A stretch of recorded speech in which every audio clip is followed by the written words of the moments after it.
ফেনীর পরশুরামের 5টি গ্রাম প্লাবিত হয়েছে। গেল সপ্তাহের বন্যায় ভেঙে যাওয়া নদীর বাঁধের ভাঙা স্থান দিয়ে ঢুকছে পানি, ডুবে আছে 2 শতাধিক বসতঘর।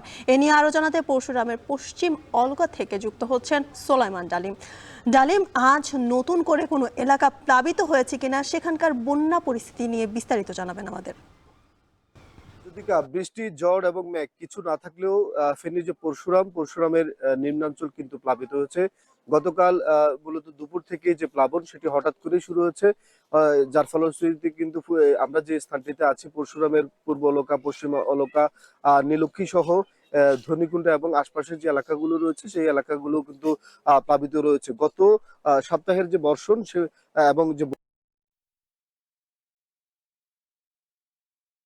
কিন্তু যে বন্যার যে ক্ষতচিহ্ন সেটি কিন্তু আবার ফুটে উঠছে। আমরা এখন যে জায়গাটিতে আছি এটি হচ্ছে ফেনীর পরশুরামের পশ্চিম অলকা গ্রাম। আপনাদেরকে আমি আমাদের দর্শকদের দেখাতে চেষ্টা করব। এখানে যে সড়কের যে একটি সড়ক রয়েছে, পানির প্রচন্ড তোড়ে কিন্তু এখানকার যে সড়কটি কিন্তু একদম বিচ্ছিন্ন হয়ে গেছে। সড়কের মাঝখান দিয়ে কিন্তু প্লাবনের যে পানি সেটি কিন্তু বয়ে যাচ্ছে। আমরা কথা বলেছি এই গ্রামটির কয়েকজন বাসিন্দার সাথে। পশ্চিম অলকার মাসুম নামে একজনের সাথে আমরা কথা বলেছি।